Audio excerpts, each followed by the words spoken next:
오늘 말씀은 누가복음 12장 49절부터 53절까지입니다. 누가복음 12장 49절부터 53절까지 제가 봉독하도록 하겠습니다. 내가 불을 땅에 던지러 왔노니 이 불이 이미 붙었으면 내가 무엇을 원하리요? 나는 받을 세례가 있으니 그것이 이루어지기까지 나의 답답함이 어떠하겠느냐? 내가 세상에 화평을 주려고 온 줄로 아느냐? 내가 너희에게 이르노니 아니라 도리어 분쟁하게 하려 함이로라. 이후부터 한 집에 5사람이 있어 분쟁하되 셋이 둘과 둘이 셋과 하리니 아버지가 아들과 아들이 아버지와 어머니가 딸과 딸이 어머니와 시어머니가 며느리와 며느리가 시어머니와 분쟁하리라 하시니라. 아멘. 우리 본문 말씀 읽었는데 사실 이 본문 말씀은 사이비 종교인들이 굉장히 좋아하는 성경 구절입니다.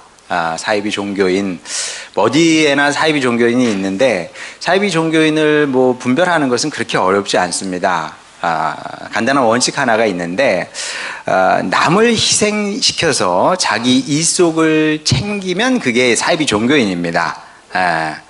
목사래도 남을 희생시켜서 그걸 통해서 내가 뭘 얻고자 해. 그 사람은 어느 교단에 소속되어 있는가 이게 중요한 게 아니고요. 그냥 사이비, 사꾼, 종교인이다. 이렇게 생각하면 됩니다. 반면 하나님의 사람은, 진짜 하나님의 사람은 반대로 살죠. 한번 보겠습니다. 갈라디아서 4장 19절. 나의 자녀들아, 너희 속에 그리스도의 형상을 이루기까지 다시 너희를 위하여 해산하는 수고를 하노니. 누가 수고를 해요? 성도들이 합니까? 아니요. 사도 바울이 하는 거죠. 자, 이게 하나님 사람의 마음가짐입니다. 나를 희생시켜서 다른 사람을 살리려고 하죠. 살리고 구원하려고 합니다. 그래서 한편으로는 참 안타깝고요. 한편으로는 좀 이상하기도 합니다. 왜냐하면 사람들이 사이비 종교인을 너무 잘 따라요. 잘 현혹이 되고요. 그리고 이게 충동을 하면 이게 그렇게 돼요. 따라갑니다. 너무나 분명한데 제가 볼 때는 이 사이비야. 근데 사람들이 그 사람을 따라가더라는 거죠. 글쎄 저는 보이는데 왜 사람들은 그게 안 보일까요? 모르겠어요. 왜 그런지 모르겠는데 그런 일들이 비일비재하게 일어나는 것을 보게 됩니다. 어쨌거나 사이비 종교인들은 이 본문 우리가 본문 말씀을 읽었거든요. 이 본문 말씀을 가지고 사람들을 후려칩니다. 말 그대로 후려쳐요. 자, 51절 53절 보겠습니다. 내가 세상에 화평을 주려고 온 줄로 아느냐? 내가 너희에게 이르노니 아니라 도리어 분쟁하게 하려 함이로라. 아버지가 아들과 아들이 아버지와 어머니가 딸과 딸이 어머니와 시어머니가 며느리와 며느리가 시어머니와 분쟁하리라 하시니라. 이게 무슨 뜻이에요? 분명합니다. 신앙생활을 하면, 예수님을 따르면 가정의 불화는 피할 수 없다. 그런 얘기잖아요. 이게 문자 그대로 이해하면 그게 맞아요. 자, 그 얘기입니다, 결국은. 자, 그러니까 이 성경 구절을 이렇게 딱 제시를 하면서 그러니까 없는 불화도 만들어라. 이런 식으로 이제 요구를 하는 겁니다. 그러면은 그런 압박을 받겠죠. 이 성경 구절이니까 성경 말씀을 갖고 들이대면 누구나 압박을 받는 거거든요. 그러니까 나는 그닥 이렇게 어렵지 않은데 집안일 평안해. 근데 그런 압박을 받는 거죠. 이제 화평을 깨고 평화를 깨고 불화를 만들어야 되는 겁니다. 자, 그런데 여기서 끝이 아니고요. 사이비 종교인들은 또 다른 이제 성경 구절을 들이댑니다. 자, 누가복음 14장 26절. 물은 내게 오는 자가 자기 부모와 처자와 형제와 자매와 더욱이 자기 목숨까지 미워하지 아니하면 능히 내 제자가 되지 못하고. 자, 보다시피 가족이 미움의 대상이 돼야 되는 겁니다. 이래야만 예수님의 제자가 된다. 그런 얘기죠. 자, 이런 논리에 이제 설득이 되면 가정 생활을 정상적으로 할 수 있겠습니까? 없겠습니까? 못해줘. 일단 불화를 일으켜야 돼. 없으면 없는 불화도 만들어내야 되고 어떻게든 만들어내야 되고 그리고 미워하기까지 해야 되니까 그러니까 이 가정생활이 안 되겠죠. 그럼 어떻게 됩니까? 부부는 이제 이혼을 해야 되는 거고 그리고 이제 자녀는 집을 뛰쳐나가게 되는 겁니다. 말도 안 되는 일인데 이런 일들이 일어나고 있어요. 왕왕 일어납니다. 우리 교회에서 일어나지 않을 뿐이지 여기저기서 일어난다는 거죠. 그래서 제가 볼 때 세상 끔찍한 인간이 사이비 종교인이다. 거의 김일성급이다. 저는 그렇게 봅니다. 왜냐하면 오로지 내 유익, 내 종교단체의 유익만 생각을 하는 거죠. 그것을 위해서 이런 파렴치한 일을 저지르는 겁니다. 그러니까 많은 사람의 인생을 망쳐서라도 자기 종교단체를 키우려고 하고 그리고 그곳에서 나는 왕노릇하고 싶은 거죠. 결국은 그거예요. 거기서 나는 왕노릇하겠다. 그 얘기인데. 자, 이제 본문을 이제 이런 식으로 이제 받아들이면 안 되죠. 가족과 불화를 해야 참된 성도다. 그 사람이 진짜 예수님의 제자다. 그런 얘기 아닙니다, 여러분. 자, 근데 오늘 본문만 읽으면 그 내용처럼 보이기도 해요. 그래서 이제 제가 자주 하는 얘기가 우리가 성경을 읽을 때 항상 조심해야 되는 것이 무엇이냐면 비블리시스트가 되면 안 돼요. 비블리시스트의 특징은 무엇이냐면 성경 한 구절을 딱 손에 들고 높이 듭니다. 성경에 이렇게 쓰여있지? 이게 진리야. 이게 맞아. 이게 이제 비블리시스트인데 그러면 안 돼요. 그렇게 되면 진짜 많은 문제가 생기죠. 분명한 것은 성경을 그렇게 이해하면 안 되고 성경 전체의 큰 맥락 속에서 성경 각 구절을 이해를 해야 됩니다. 이게 사실 너무나 당연한 얘기거든요. 우리가 이제 가정생활을 하다 보면 자식들이 부모님을 나쁘게 말하면 돌아버리게 하는 일들을 저지르기도 해요. 그러면 이제 아이들 표현대로 이제 빡친다고 그러잖아요. 뚜껑 열려 부모님이.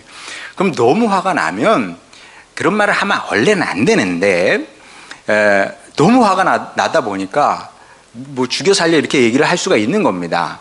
그런 말을 하기도 해요. 너 막 XXX 그러면서 너 오늘 내 손에 죽을 줄 알아? 뭐 이렇게 말을 한단 말입니다. 그럼 여러분 그게 진심이고 진담입니까? 진짜 내 아들, 딸 내 손으로 죽일 생각이에요? 그러면 그 얘기를 이제 자식이 들었습니다. 우리 아빠가 나 죽이려고 그래. 112에 눌러가지고 전화해서 우리 아빠가 지금 날 죽이려고 하니까 출동해 주세요. 주소 불러줘. 그럼 여러분 그게 정상이라고 생각을 하십니까? 잘하는 짓입니까? 말도 안 되죠. 말도 안 되는 일이에요. 그거는 있을 수 없는 일입니다. 아니 어떤 부모가 자식을 좀 화난다고 죽이겠습니까? 성경 말씀도 이제 마찬가지인데 예수님께서 가족 간의 불화를 충동질하실 이유가 없잖아요. 왜 그런 일을 하시겠습니까?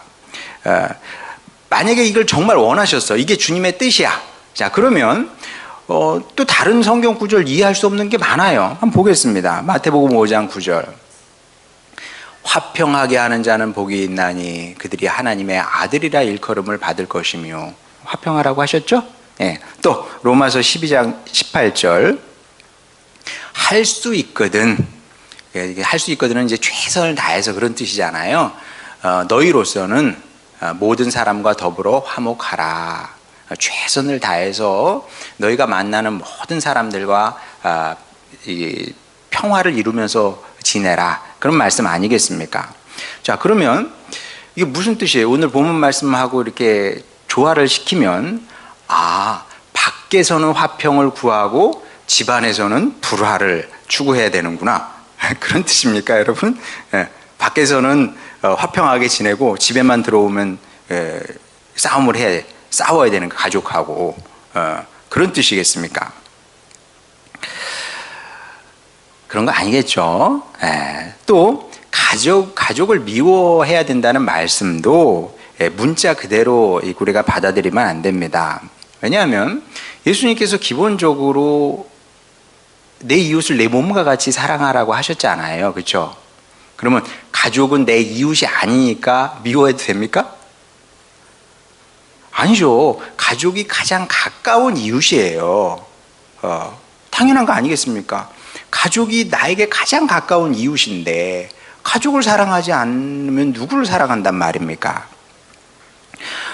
가족은 이웃이 아니다. 이런 논리는 불가능한 겁니다. 몰라요. 사이비 종교인은 그렇게 또 해석할 수도 있어요. 가족이 어떻게 이웃이냐. 그러니까 미워해라. 이렇게 가르칠 수도 있어요. 근데 상식적으로 이게 말이 안 됩니다. 자, 그런데도 이제 사이비 종교인들은 이제 가족을 버리라고 이제 강요를 한단 말입니다. 근데 이것도 또 말이 안 돼요. 성경이 그런 걸 가르치지 않습니다. 자, 예수님만 봐도 이 사실을 알 수 있게 되는데, 자, 예수님께서 과연 가족을 버리셨을까? 굉장히 중요한 질문이에요. 예수님께서 가족을 버리셨을까?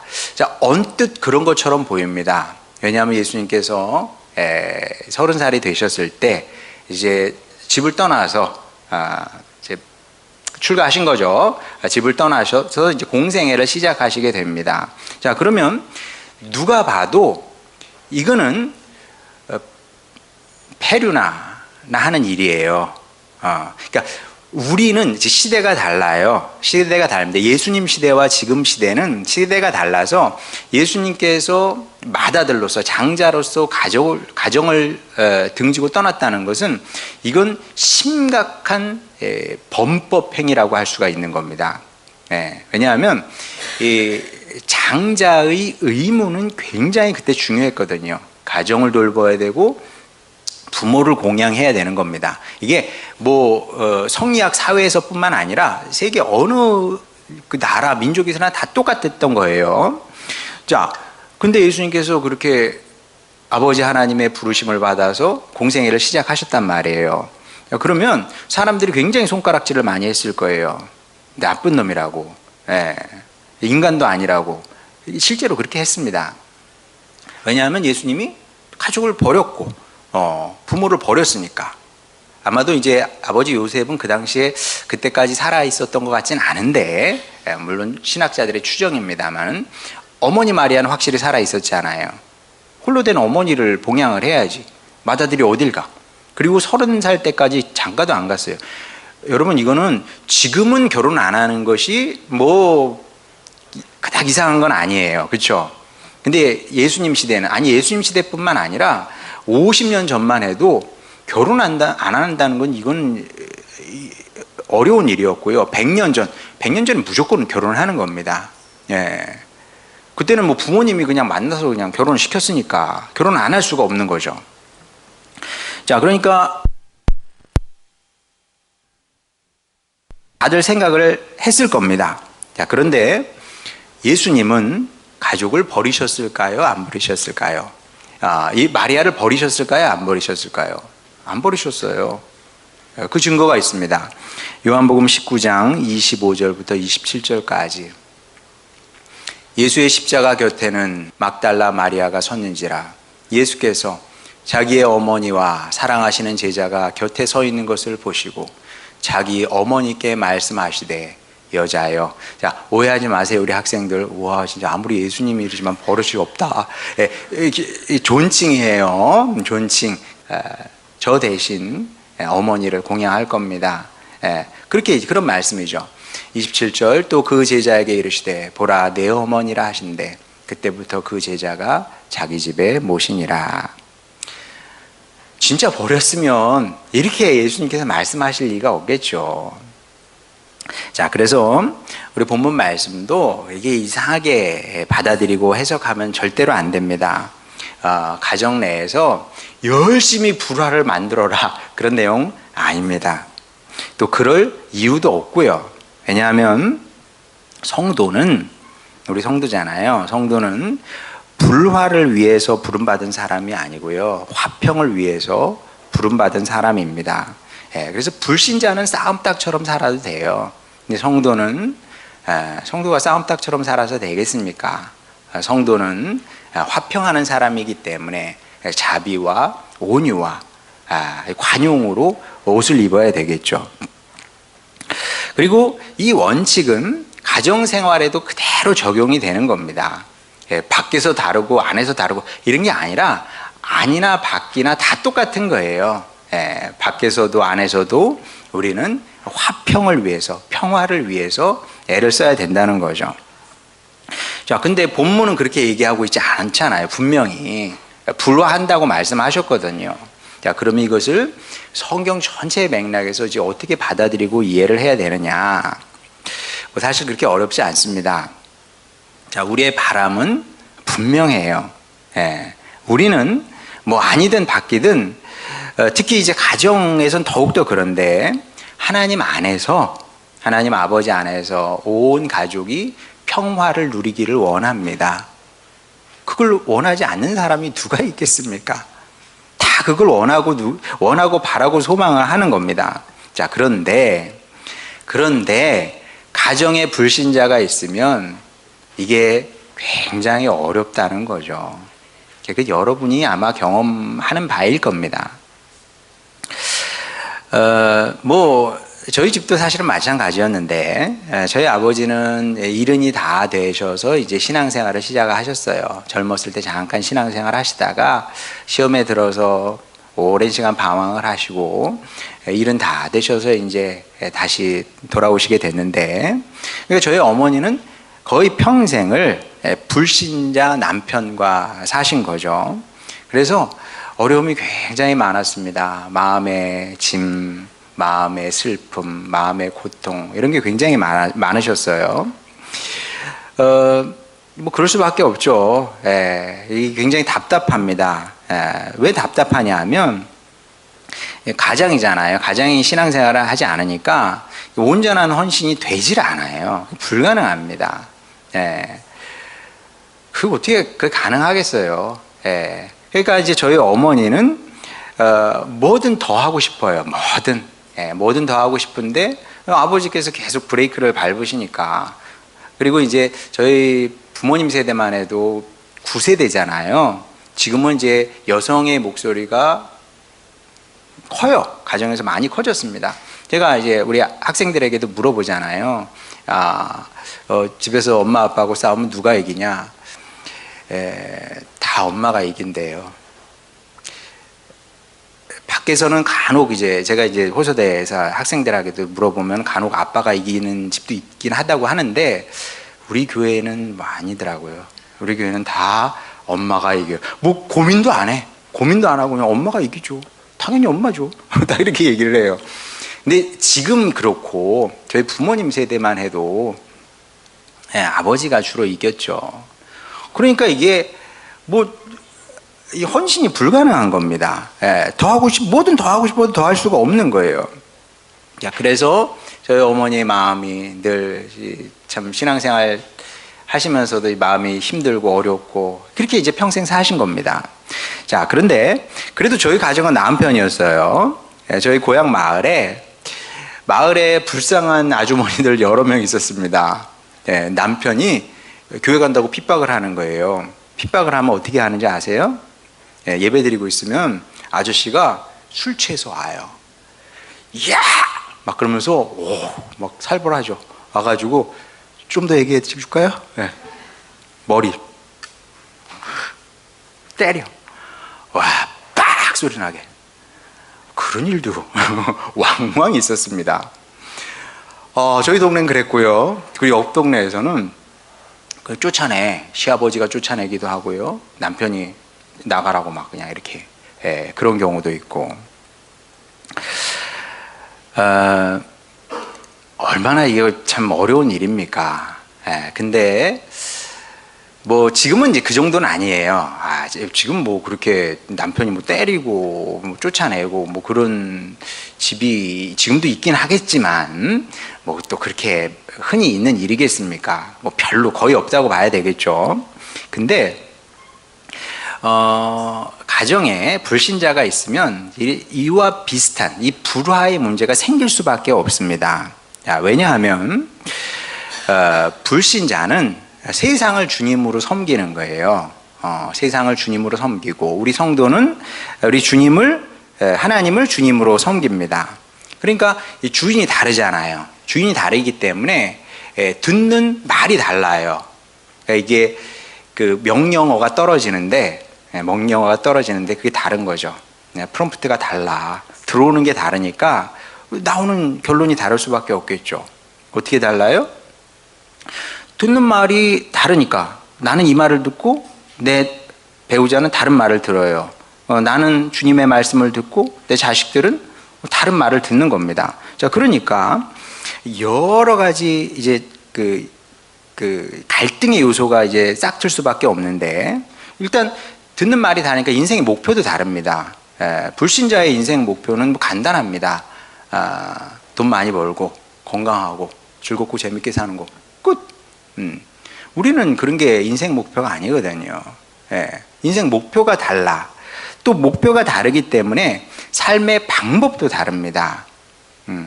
일단 여러분, 이 좋은 날 오늘 선선하던데 이 좋은 날 왜 여기 와 앉아 계십니까? 아주 사소한 거지만 이 큰 차이거든요. 불신자들은 어려운 일이, 특히 학생들이, 청년들이 10시 반 예배 온다. 여러분, 그 서울교회 청년부 좀 큰 데는 다 지금 오후 2시 예배입니다. 왜냐하면 오전에는 일어날 수가 없어요. 어떻게 일어납니까? 밤에 게임을 했는데. 지금 교회 안 다니는 청년들 얘기하는 게 아니라 교회 다니는 청년들 얘기하는 거예요. 밤에 2시, 3시까지 게임을 한대요. 그 서울 그 부목사님, 청년 담임 부목사님들이 죽겠대요, 아주. 게임에서 벗어나질 못한다는 거예요. 그러면 교회 다니는 청년도 그런데 교회 안 다니는 사람들 오죽하겠습니까? 삶의 방식이 다른 거예요. 그러다 보니까 불화하겠죠. 나는 원하지 않는데 저절로 갈등이 생기고 불화하게 되는 겁니다. 화평을 간절히 원하지만 되지 않는 겁니다. 자, 그렇게 되면 어떻게 돼요?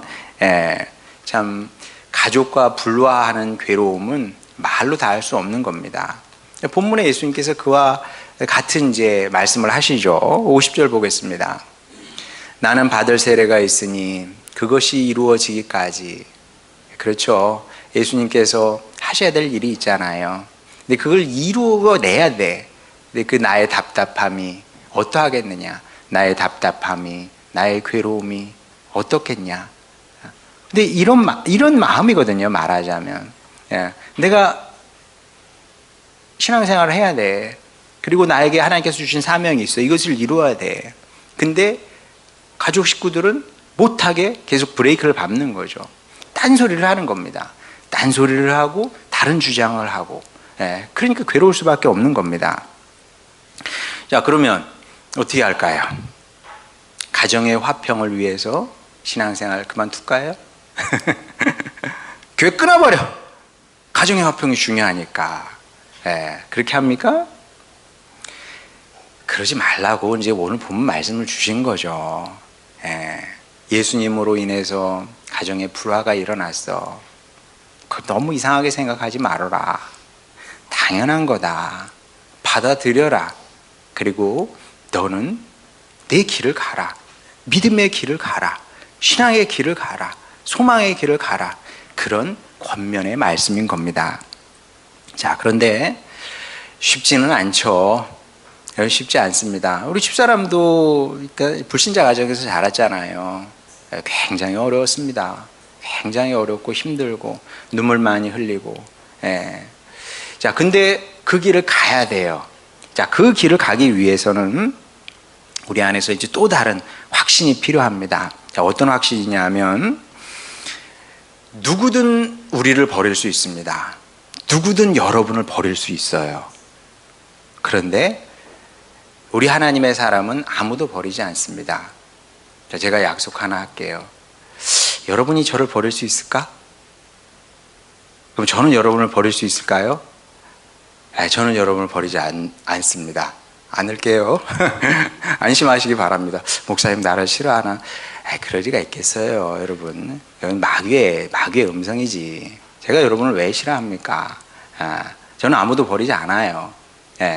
간혹 버리는 것처럼 보일 수는 있어요. 자, 그런데 그때조차도 결국은 얻기 위해서 버리는 겁니다. 저건 또 무슨 말장난이냐. 우리 목사 말장난도 잘하네. 아니에요. 이거 말장난이 아니고요. 진짜 그런 겁니다. 버리는 것처럼 보일 때조차도 결국은 얻기 위해서 버리는 거다. 누가 그랬냐면 예수님께서 그러셨거든요. 한번 보겠습니다. 사도행전 1장 14절.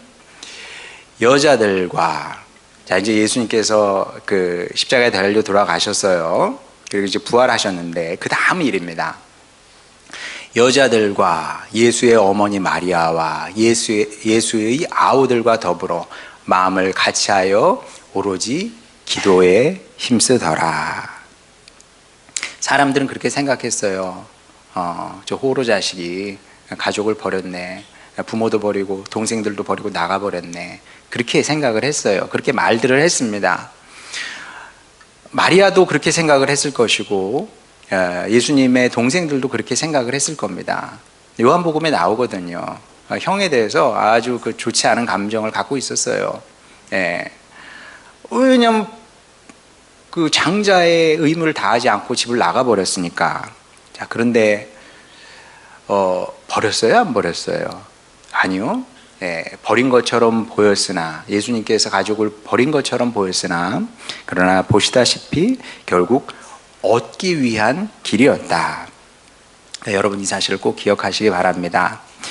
가족 간의 불화가 우리 이야기의 끝일 수는 없습니다.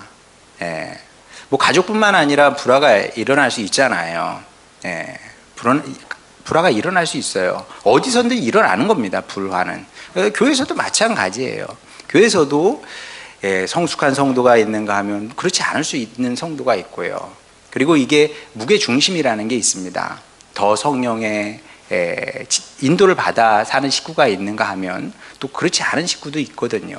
그러면 이게 삐긋삐긋할 수가 있는 겁니다. 자, 그런데 그 불화가 우리 이야기의 끝이 될 수는 없는 겁니다. 끝이라는 것은 무엇이냐 하면 너하고 나는 끝이야 뭐 이런 식으로 그렇게 될 수 없는 거예요. 그거는 성도의 선택일 수가 없는 겁니다. 성도의 선택지가 아니에요. 제가 누차 얘기했던 것처럼 하나님은 아무도 버리지 않습니다. 목사님 성경 연구 많이 안 하셨네. 하나님께서 사울을 버리셨다고 하지 않았어요. 물론 그렇게 나와 있습니다. 구약 성경에도 보면 하나님께서 누군가를 버리셨다는 말씀이 있긴 있어요. 근데 원인과 결과를 놓고 따져보게 되면 누가 버린 겁니까? 하나님은 계속 사울을 선택을 하셨어요. 근데 사울이 계속 뿌리쳤을 뿐이죠. 그 결과가 버림받음으로 나타난 것 뿐이지. 마찬가지입니다. 우리 가정에서도 사실 마찬가지, 부모 자식 간에서도 마찬가지입니다. 자식은 부모를 버릴 수 있어요. 확률적으로 자식은 부모를 버릴 수 있는 가능성이 꽤 높습니다. 특히 이제 부모님들이 재산이 있어요. 자식이 돈이 없어, 어려워. 그러면 대부분의 자식들은 무슨 생각을 하겠어요? 빨리 돌아가셨으면 좋겠다. 그렇게 생각합니다. 진짜 그렇게 생각을 해요. 근데 부모는 그렇게 생각합니까? 안 합니까? 안 하죠. 마찬가지예요. 하나님은 아무도 버릴 생각이 없어요. 사람이 하나님을 버리는 거지. 우리 성도도 마찬가지입니다. 불화를 끝으로 상정하고 신앙생활을 할 수 없어요. 우리는. 우리 이야기의 끝은 뭐다? 화평인 겁니다. 우리의 궁극적인 목표는 모두 얻어내는 겁니다. 그게 뭐 가족이 됐던 이웃이 됐건 간에 살리고 구원해서 하나 되는 그 꿈을 꾸며 사는 사람이 성도인 겁니다. 물론 어려운 일이에요. 굉장히 어려운 일입니다. 이건 인간적으로 불가능한 일이에요. 근데 원래 성도는 불가능한 것을 꿈꾸는 사람입니다. 아니, 무기를 녹여가지고 보습을 만들고 농기구를 만들어. 그런 세상이 옵니까? 그런 세상은 없어요. 오지 않습니다. 근데 이사야는 그런 꿈을 꿨거든요. 우리도 마찬가지입니다. 가정이든 뭐 교회든 뭐 세상에서든 우리 이야기의 끝은 불화할 수 없고 화평인 겁니다. 그 꿈을 품고 이 믿음으로 사는 사람이 성도인 겁니다. 자, 근데 이게 제 얘기가 아니고요. 예수님의 기도 내용이었습니다. 보겠습니다. 요한복음 17장 21절. 아버지여, 아버지께서 내 안에, 내가 아버지 안에 있는 것 같이 그들도 다 하나가 되어 우리 안에 있게 하사 세상으로 아버지께서 나를 보내신 것을 믿게 하옵소서. 예수님의 꿈이었거든요. 모두가 아버지 하나님 안에서 하나가 되어서 구원을 이루게 되는 것. 그러니 여러분도 이런 꿈을 꾸시기 바랍니다. 지금 불화가 있을 수 있어요.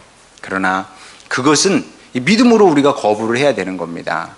이게 내 이야기의, 우리의 이야기의, 주님 이야기의 끝이 될 수가 없다. 그래서 이것을 인생의 목표로 삼고 살 때 어떤 일이 벌어지냐? 가족뿐만 아니라 우리 주변의 이웃까지 살리고 구원하는 그런 예수님의 사역을 하게 되는 겁니다. 부디 이런 원대한 꿈을 품고 사시는 여러분이 되시길 바랍니다. 그래서 모든 불화를 이겨내고 주님의 화평을, 구원의 이야기를, 승리의 이야기를 써가며 사는 여러분 모두가 되시기를 주님의 이름으로 축원합니다. 우리 찬양 부르고 기도하도록 하겠습니다.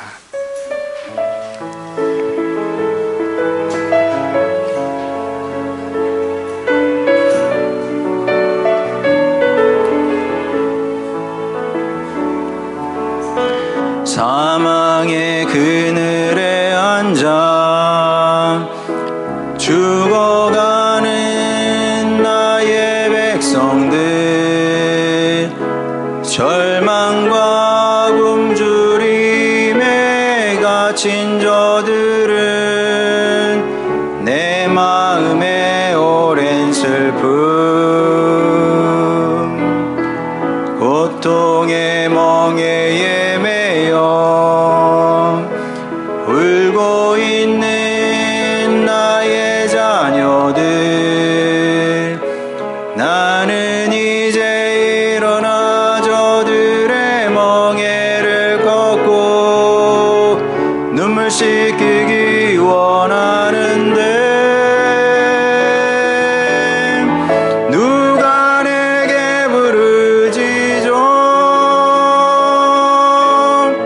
저들을 구원케 할까? 누가 나를 위해 가서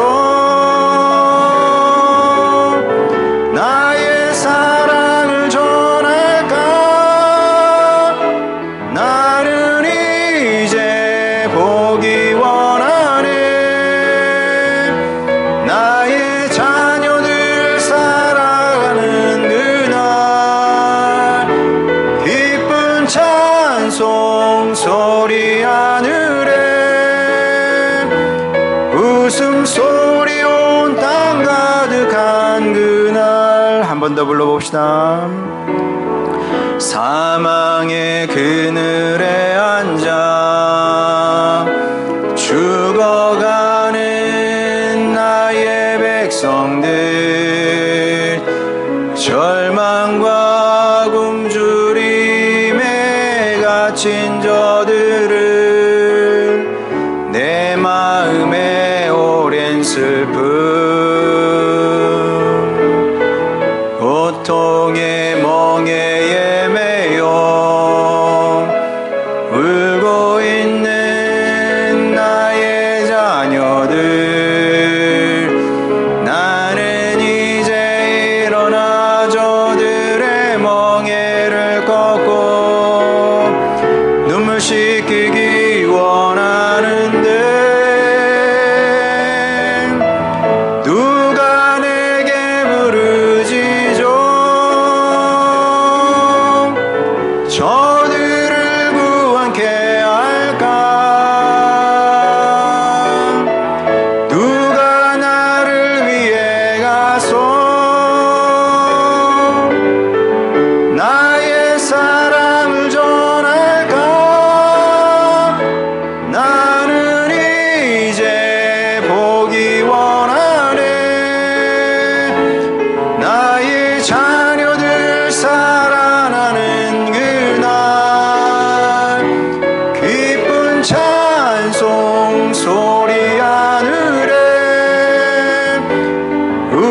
소리 온 땅 가득한 그날. 자, 시간 우리 기도할 때 우리 아직 아버지 하나님께 돌아오지 않은 여러분의 가족 식구들을 생각하면서 기도했으면 좋겠습니다. 그게 여러분의 부모님일 수도 있고요, 또 배우자일 수도 있고 자녀일 수도 있습니다. 여러분 마음에 강렬한 거부감이 있어야 됩니다. 이렇게 끝날 수는 없다. 이렇게 끝나지 않겠다. 마치 예수님께서 결국 구원해 내셨거든요. 사랑하는 가족들을 구원해 내셨는데, 주님, 저도 이 일을 하겠습니다. 지지 않고 이기겠습니다. 가족이 아니면 여러분 주변 사람도 사실은 마찬가지입니다. 세상 사람들은 원수를 만들어요. 이러저러해서 너는 아웃. 이게 세상의 상식입니다. 우리 성도는 그렇게 살면 안 됩니다. 그게 성도의 마음가짐이 될 수는 없습니다. 그래, 나하고 다르지. 생각도 다르고 가치관도 다르고, 그리고 인생의 목표도 다르고 삶의 방법도 다르고 다 달라. 그러나 우리는 아버지 하나님의 마음을 가진 사람입니다. 우리가 함께 부른 이 찬양처럼 사망의 그늘에 앉아 죽어가는 나의 백성들, 이게 아버지의 마음입니다. 다르지만, 꼴불견이지만, 정말 싫지만, 그러나 그들도 구원받기를 하나님께서 원하십니다. 자, 우리 이제 생각을 달리해서, 주여, 제가 이런 관점을 갖고 살겠습니다. 주님, 불화로 인생을 끝내는 것이 아니라 화해로 이 사명 감당해 내겠습니다. 주여 도우셔서 이 일에 승리케 하여 주시옵소서. 이런 기도 제목으로 우리 주님께 나가도록 하겠습니다. 기도하시겠습니다. 우리를 사랑하시는 아버지 하나님, 주여, 우리를 구원의 사도로 가정에 보내셨습니다. 우리를 구원의 사도로 세상에 보내셨습니다. 아버지 하나님, 불화가 우리의 인생 이야기에, 우리의 사역 이야기에 끝이 될 수가 없습니다. 여기서 끝마칠 수는 없습니다. 이런 방식으로 우리의 사역이 끝나서는 안 됩니다. 주님, 우리 주님 안에 화해의 사역을 해내겠습니다. 구원의 사역을 해내겠습니다. 주님, 안 된다고 생각하지 않겠습니다. 이제 포기하겠습니다. 이런 자세로 살지 않게 하여 주시옵소서.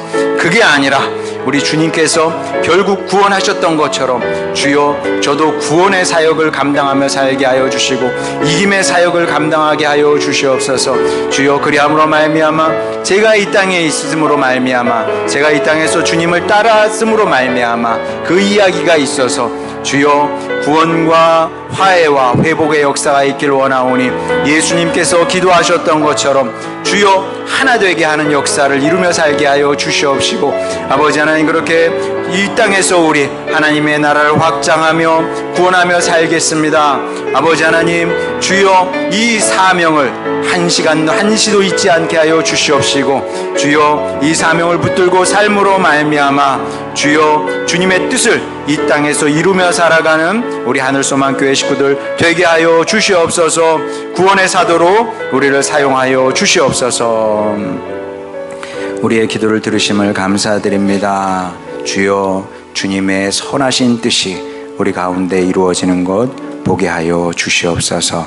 예수님의 이름으로 기도드렸습니다. 아멘.